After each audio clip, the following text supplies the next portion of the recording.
தமிழகமெங்கும் கிளைகள் கொண்ட Annamal institute of hotel management and hospital management படிப்பில் சேர்வதற்கான அட்மிஷன் நடைபெறுகிறது.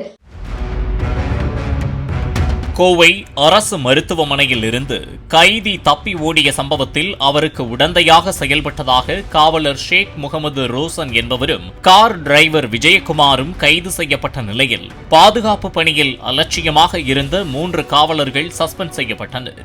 கார் விற்பனை செய்வதாக கூறி பலரிடம் கோடி கணக்கில் பண மோசடி செய்த வழக்கில் கைதாகி கோவை சிறையில் அடைக்கப்பட்டிருந்த பெம்முடு அஜித் குமார் தனக்கு உடல்நிலை சரியில்லை என கூறியதை தொடர்ந்து சிகிச்சைக்காக அரசு மருத்துவமனையில் சேர்க்கப்பட்டார். கைதிகள் வார்டின் கழிவறையில் இருந்து துவாரம் வழியாக வெளியேறி கார் மூலம் சேலத்திற்கு தப்பி ஓடிய அவர் ரோந்து பணியில் ஈடுபட்டிருந்த போலீசாரிடம் வசமாக சிக்கினார்.